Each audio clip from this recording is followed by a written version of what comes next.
Part 1.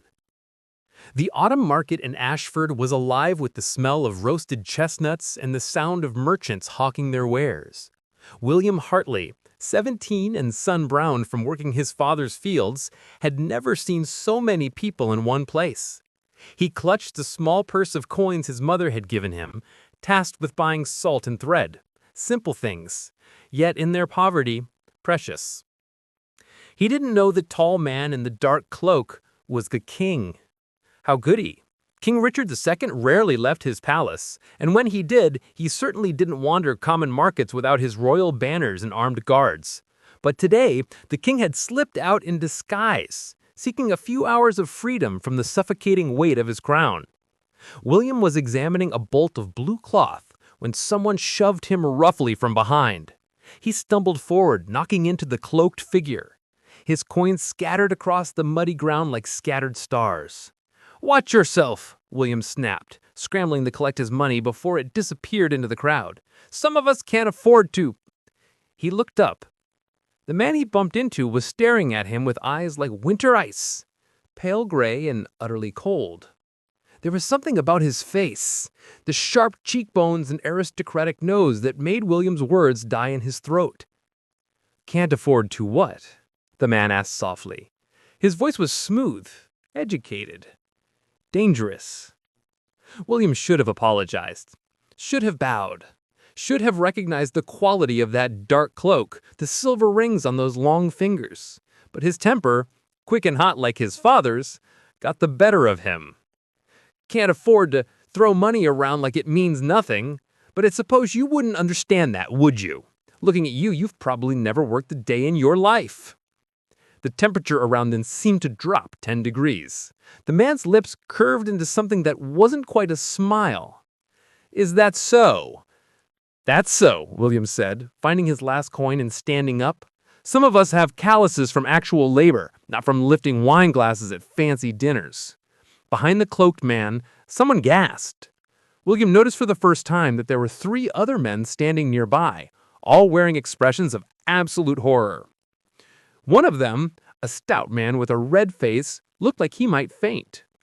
"Your Majesty," the red-faced man croaked. "Please, the boy didn't mean—" William's blood turned to ice water. "Your Majesty?" He looked back at the tall man, at the king, and saw his own death reflected in those cold gray eyes. The market seemed to tilt around him. His mother's coins felt heavy as stones in his palm. Your Majesty, I didn't—" "What didn't you?" King Richard stepped closer. He moved like a predator, all controlled grace. "Didn't you insult my sovereign in public?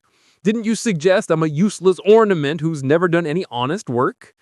He paused, his head tilting slightly. "Did you or did you not say those things?" William wanted to lie. God, how he wanted to lie. But his father had raised him to be honest, even when honesty was a noose around his neck. "I did, Your Majesty." He dropped to his knees in the mud, not caring who saw. "I spoke in ignorance and anger. I deserve whatever punishment you—" "Get up!" William looked up, confused. "I said get up. I don't want groveling." The king's voice was flat, emotionless. "What's your name?" "William Hartley, Your Majesty. My father farms the western fields outside Ashford." "William Hartley." The king seemed to taste the name, rolling it around in his mouth. "Well, William Hartley, you've insulted the crown in public. The traditional punishment for such an offense is—" He paused, and William saw something flicker in those cold eyes. Something that might have been amusement or might have been cruelty. "Is the removal of your tongue." William's mother would die from grief. His father would lose the farm without William's help. His little sister Anne— "However, I'm feeling merciful today. Instead, you'll come to the palace and serve me. Consider it your chance to see exactly how hard I work." The red-faced man, one of the king's advisors, William realized, sputtered. "Your Majesty, surely you don't mean to bring this peasant into your household?" "I do." His gaze never left William's face. "He'll serve as my poison tester." The words hung in the air like an executioner's axe. Poison tester. the most dangerous position in the royal household. Every cup of wine, every bite of food had to pass through the tester's lips first. If poison was present, the tester died instead of the king. It was a death sentence drawn out over weeks for months instead of minutes. You have 1 hour to say goodbye to your family. My men will escort you to collect your things. If you run, they'll burn your father's farm to the ground and arrest your entire family for treason. Do you understand? William understood perfectly. He was going to die, but at least his family would be spared. Yes, Your Majesty. Good. The king turned away, his cloak swirling. I'll see you at the palace, William Hartley. Try not to insult anyone else on your way. Part 2. The palace was a monster of stone and gold, all soaring ceilings and windows that caught light like jewels. William never imagined such a place could exist. His whole village could fit in the entrance hall alone. They gave him a small room in the servants' quarters, still larger and finer than his family's entire cottage, and clothes of dark blue wool that felt like heaven against his skin. A thin, nervous man named Peter explained his duties. You'll taste everything before it reaches His Majesty's lips.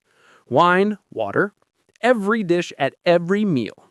You'll also be required to attend him personally during dinner. How many poison testers have there been before Moo? Peter's face went gray. 7. In the past 2 years. 7 dead men. I swallowed hard. What happened to them? Poison, naturally, though between you and me. He lowered his voice, glancing around as if the walls might have ears. It's strange. The death come in waves. 3 or 4 months of peace, then suddenly a tester dropped dead. Then peace again. It's like the poisoner knows to wait, to let the king's guard down. Has anyone been caught? No. The king has interrogated dozens of servants, arrested 3 of his own advisors, even replaced his entire kitchen staff twice.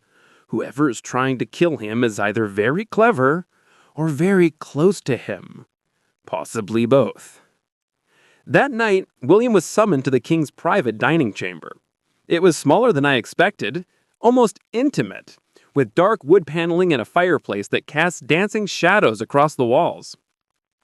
King Richard sat at the head of a long table, still wearing that same cold expression. Sit, he commanded, gesturing to a chair at his right hand. William sat, his heart hammering. A servant brought in the first course, roasted duck with cherry sauce. The smell made my mouth water.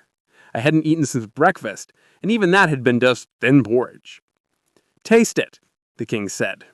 I cut a small piece of duck and ate it. The flavor exploded across my tongue. Rich, savory, perfect. I waited, counting my heartbeats. 10, 20, 30. Nothing happened. The wine, the king said. A crystal goblet appeared in front of William. His hand shook slightly as he raised it to his lips. He took a small sip, letting it roll across his tongue before swallowing. Again, he waited. Again, nothing. It's safe, Your Majesty. The king took the goblet from William. His fingers brushed for a moment and drank deeply. William watched his throat work as he swallowed. Something about the gesture seemed almost deliberate, as if the king were performing for an invisible audience. Tell me about your family, the king said suddenly. Your Majesty? Your family. You said your father farms. What does your mother do? She takes in mending, Your Majesty, and my sister Anne helps care for the neighbors' children. How old is Anne? 9, Your Majesty. Something flicker across the king's face.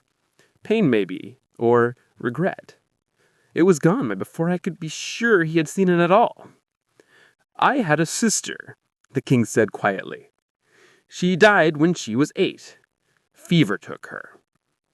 I didn't know what to say to that.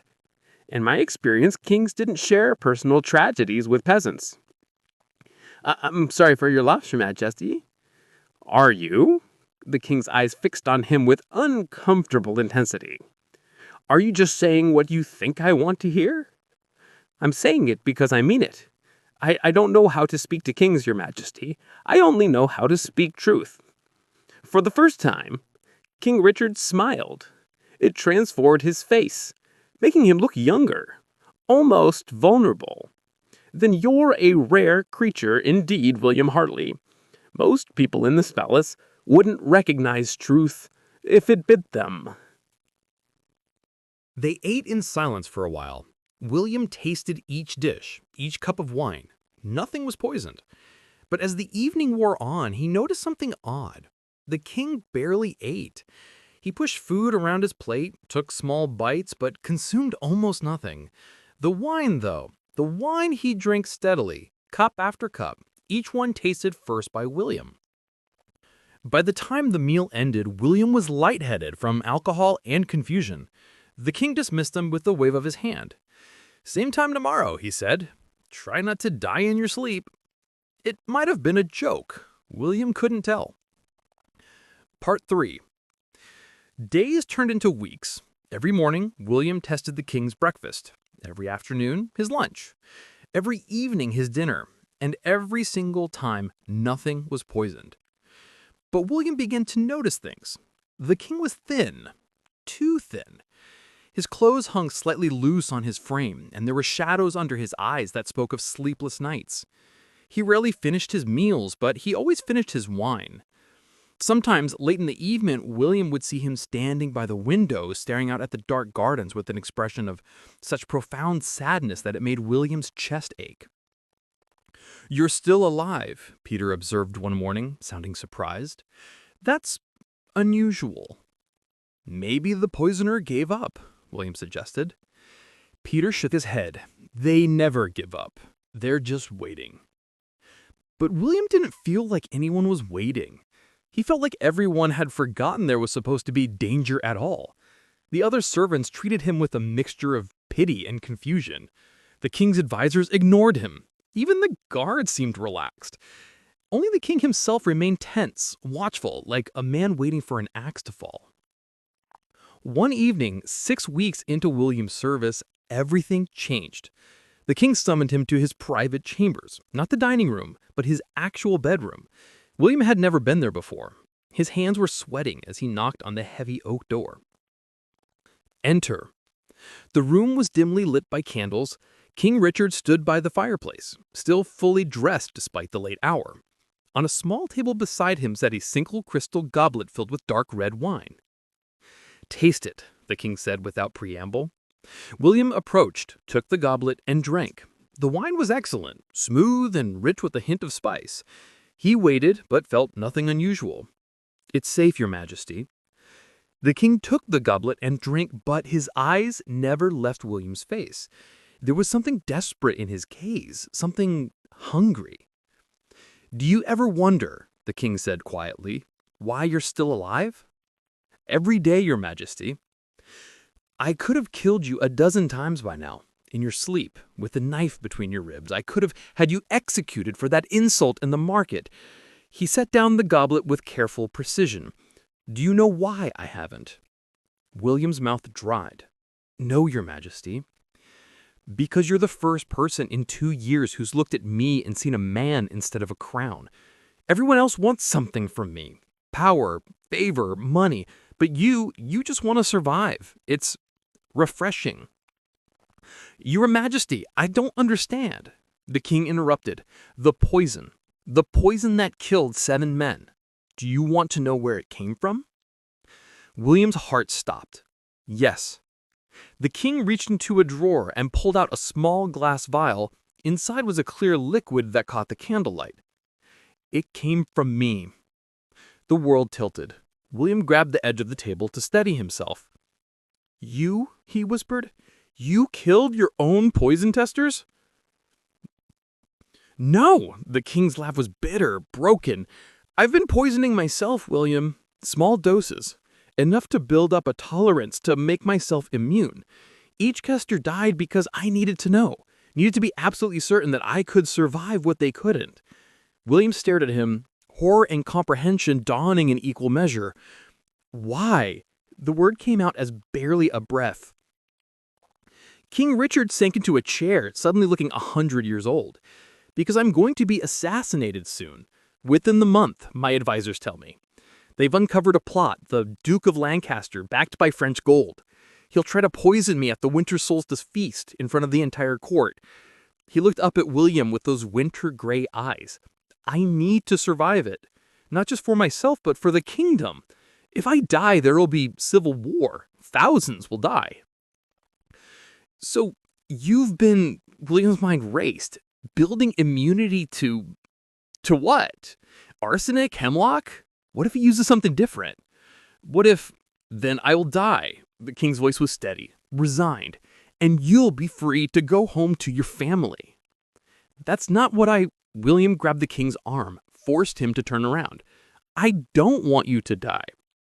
The words hung between them, heavy with meaning that William hadn't intended but couldn't take back.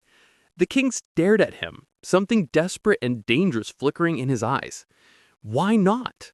I murdered 7 men.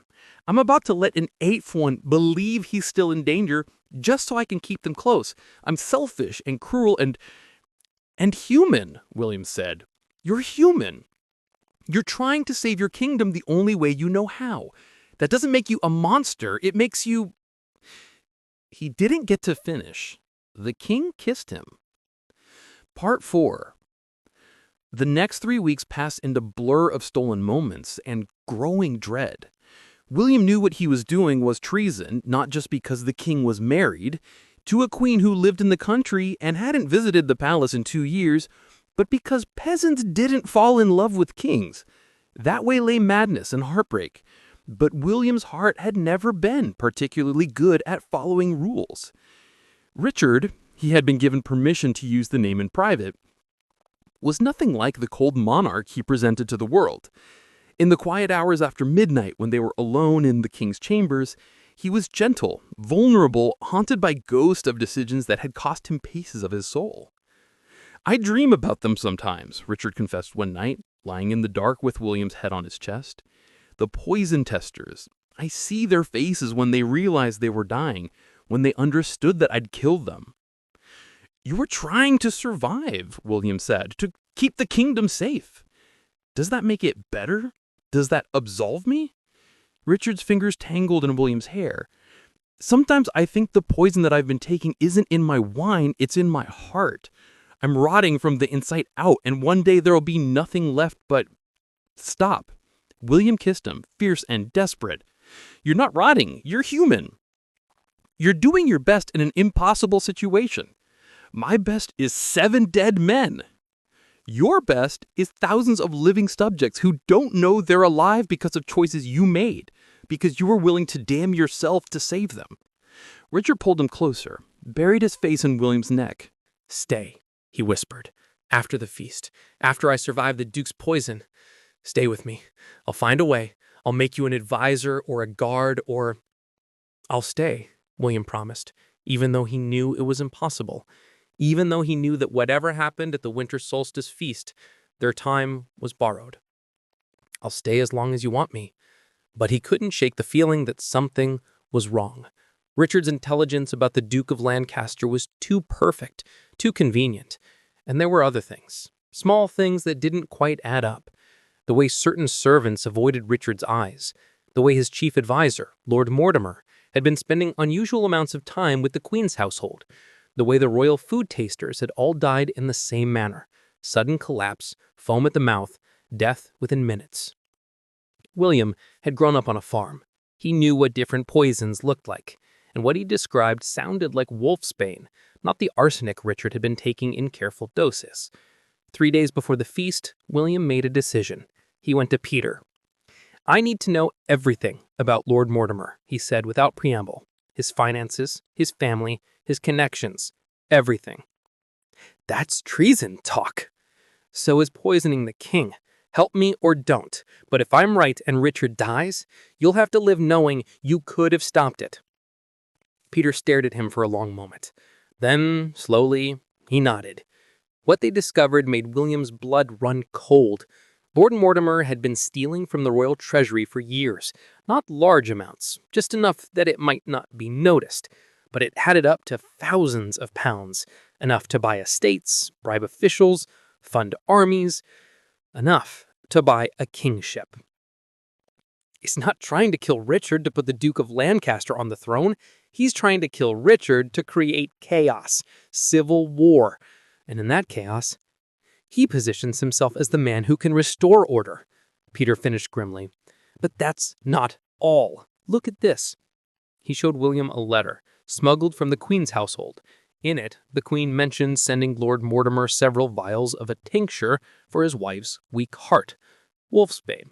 Used in tiny amounts, it could regulate heart rhythms. Used in large amounts, it killed quickly and painfully. The previous poison testers, they all died the same way, but Richard's been building immunity to arsenic, not wolfsbane. Lord Mortimer has access to both poisons. He's been testing them, figuring out which works fastest, which is hardest to detect. And at the feast, he'll use wolfsbane. The king will drink it, expecting his immunity to protect him, and he'll die anyway. William's hands were shaking. We have to tell him. Tell him what? That his most trusted advisor is a traitor based on some stolen letters and financial records? He'll think you're jealous, that you're trying to undermine his plans. He might even, Peter swallowed hard, he might execute you for spreading false accusations. William knew he was right, but he also knew he couldn't stay silent. The night before the feast, he told Richard everything. The king listened in silence, his face growing paler with each word. When he finished, Richard stood and walked to the window, staring out at the frost-covered gardens. Mortimer, he said finally. I've known him since I was a child. He taught me to ride, to hunt, to... His voice broke. How could I have been so blind?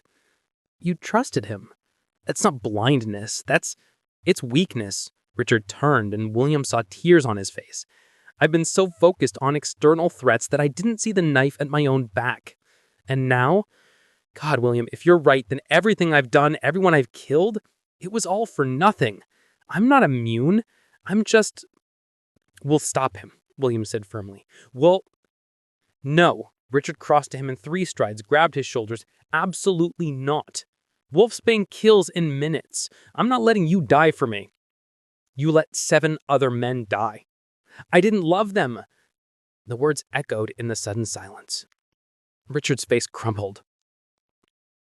I can't, he whispered. William, I can't watch you die. Not for me. Not for this cursed throne.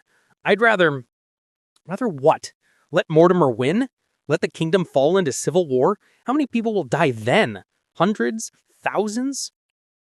William cupped his face in his hands. You told me once that being a good king means making choices that damn your soul. Well, maybe being a good man means the same thing. There has to be another way. There isn't. You know there isn't. William kissed him softly. I'm not asking your permission, Richard. I'm telling you what I'm going to do. And you're going to let me? Because you're a good king. Even if it breaks you. Richard made a sound like a wounded animal. He pulled William close, holding him like he could keep death away through sheer force of will. I'll find an antidote, he said desperately. Peter knows herbs. He can... There's no antidote for wolfsbane. Not one that works fast enough. Then I'll have the physician standing by. He can... Richard... William pulled back enough to look him in the eyes. Stop. Just stop. And let me do this. For a long moment they stood there, foreheads pressed together, breathing the same air. Then Richard kissed him one last time, deep and desperate, and full of everything they didn't have time to say. I love you, Richard whispered against his lips. I know I have no right. I know it's cruel, but I love you. I know, William said. I love you too. That's why I can do this. Part 5. The great hall glittered with candlelight and winter decorations. Every noble family in the kingdom had sent representatives. The tables groaned under the weight of roasted meats and exotic fruits. Musicians played in the gallery. It should have been beautiful. To William, it looked like a tomb. He stood at Richard's right hand, wearing the formal clothes of a royal poison tester, dark blue velvet with silver thread. His hands were steady. His heart was not. Richard hadn't looked at him since they entered the hall. couldn't look at him, probably. The king's face was a mask of royal dignity, but William could see the tension in his shoulders, the white-knuckled grip on the arms of his throne. Lord Mortimer stood nearby, playing the role of concerned advisor perfectly. He'd fussed over the security arrangements, doubled the guards, personally inspected the wine cellars. To anyone watching, he was the very picture of loyalty. William wanted to kill him. The feast began. Course after course appeared, each one tasted first by William. Everything was safe. But he knew the danger wouldn't come from the food. It would come from the wine.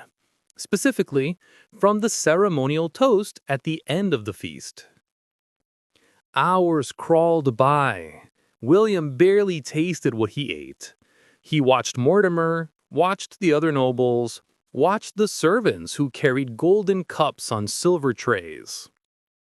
Finally, as the last course was cleared away, Mortimer stepped forward. "Your Majesty," he said, his voice carrying across the hall, "if it pleases you, I've prepared a special wine for the final toast. A vintage from your birth year, from the royal vineyards, a fitting tribute to your reign and to the peace and prosperity you've brought to the kingdom." Richard's face showed nothing. "How thoughtful, Lord Mortimer." A servant appeared carrying a single crystal goblet on a velvet cushion. The wine inside was so dark it was almost black. William's mouth went dry. "Your taster, of course," Mortimer said smoothly, gesturing to William. This was it, the moment. Once William drank, there was no going back. He reached for the goblet. His hand didn't shake. He'd promised himself it wouldn't. "Wait!" Richard's voice cut through the hall like a blade. Everyone froze. William's hand hovered over the goblet. "It occurs to me," Richard said slowly, standing, "that Lord Mortimer has gone to such trouble to select this wine. Surely he should have the honor of tasting it first, to prove its worthiness for the royal palate." The hall went silent. William saw Mortimer's face go carefully blank. "Your Majesty, I'm sure the poison tester—" "I insist," Richard said. His voice was pleasant, conversational, and absolutely implacable. "Please, my lord, show us how it's done." Mortimer looked at the goblet, looked at Richard. William saw the moment the advisor realized his plan had failed, saw the calculation behind his eyes, the rapid assessment of options. Then Mortimer smiled. It was a terrible smile, empty of everything except hate. "Of course, Your Majesty. How could I refuse?" He picked up the goblet, raised it, and before anyone could move, he hurled the wine not at Richard, but at William. The dark liquid hit William's face, got in his mouth, burned like liquid fire. He gasped, inhaled, felt it slide down his throat. Chaos erupted. Guards rushed forward. Nobles screamed. Richard was shouting something, but William couldn't hear him over the roaring in his ears. Wolfsbane. He'd been right. He could feel it already. His heart starting to race, his vision blurring at the edges. He was going to die. Strong hands caught him as his legs gave out. Richard's face swam above him, twisted with anguish. "No, no, no," the king was saying. "William, stay with me, stay." "Got him," William managed. His tongue felt thick, clumsy. "Everyone saw." "I don't care," Richard's voice broke. "Physician, Peter, someone help him." But William knew there was no help. Wolfsbane was too fast, too deadly. He had minutes, at best. Around him I could hear Mortimer being arrested, the man screaming about injustice and false accusations. The nobles were in an uproar. The king's arms tightened around him. "I'm sorry, William," I whispered. "Didn't want this way." "Shut up, save your strength." Richard was crying now. tears falling on William's face. "You can't die. I won't let you. I order you not to die." William tried to smile. Not how poison works. His heart was hammering now, irregular and painful. His lungs felt like they were full of glass. But through the pain, I felt a strange sense of peace. I'd saved Richard. I'd saved the kingdom. 7 men had died for nothing, but I'd died for something. That had to count for something. "Love you," he breathed. "Don't you dare," Richard said fiercely. "Don't you dare say goodbye. I need you. William, please." But the darkness was rising, warm and soft. William's last thought before it claimed him was that at least Richard was safe. At least 6 months later. William woke up. That was the first surprise. He wasn't supposed to wake up. Well, Spain didn't leave survivors. The second surprise was the ceiling. It wasn't the rough timber of of his cottage or the stone of the palace servants' quarters. It was painted plaster, decorated with angels and clouds and gold leaf. The king's chambers. "You're awake." William turned his head, slowly, everything hurt, and found Richard sitting in a chair beside the bed. The king looked terrible. Thin and hollow-eyed, like he hadn't slept in weeks, like he had been haunted by ghosts. "I'm alive?" William croaked. His throat felt like sandpaper. "Barely." Richard's voice was rough. "You were dead for 2 minutes. Your heart stopped. Peter managed to restart it, but then you were unconscious for 6 days. The physician said—" He stopped, swallowed hard. "They said you would die, but you didn't. Stubborn," William managed. "So I noticed." Richard reached out, took William's hand in both his. "You idiot. You magnificent, suicidal idiot. You nearly got yourself killed." I thought I did get myself killed. You almost did. If Peter hadn't recognized the symptoms, if he hadn't had milk thistle and activated charcoal ready, if your heart hadn't stopped 30 seconds longer." Richard's voice broke. "Don't ever do that again. That's an order." William squeezed his hand weakly. "Mortimer? Executed. Along with 4 co-conspirators, including the servant who poisoned the wine. His estates are forfeit, his family stripped of titles. The Duke of Lancaster, as it turns out, knew nothing about the plot. He's been quite helpful in rooting out the rest of Mortimer's network." Good, Richard laughed bitterly. "Is that all you have to say? You died and came back from life, and all you can say is good. What should I say?" Richard stared at him for a long moment. Then, carefully, he climbed onto the bed and pulled William against his chest, holding him like he was made of spun glass. "Say you'll stay," he whispered into his hair. "Say you won't leave me. Say that dying once was enough and you're not going to do it again. Say—" His voice cracked. "Say something that makes this bearable." William wrapped his arms around the king, around Richard, the man who'd held him while he died, who'd somehow brought him back from death itself through sheer force of will. "I'll stay," he promised. "As long as you want me, I'll stay." Richard held him tighter. "Forever, then. I want you forever." "Might cause problems, the court." "I don't care about the court. Let them talk. I've done terrible things to keep this throne.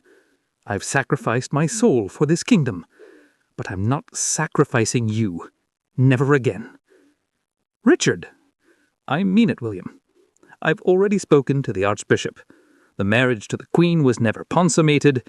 She preferred her country estates, and I preferred, vaguely, not her.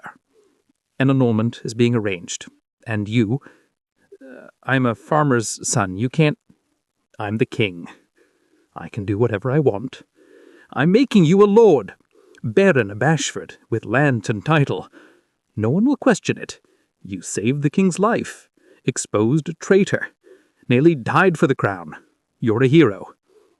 William stared at him. "You've gone mad." "Probably. But I've been mad since you insulted me in that market. Since you looked at me and saw a man instead of a crown. Since you were willing to die to save someone who didn't deserve saving." "You deserved it," William said firmly. "You deserve more than I can give you. I gave you my life. Twice. Once when you came to the palace instead of running, and once when you drank that poison."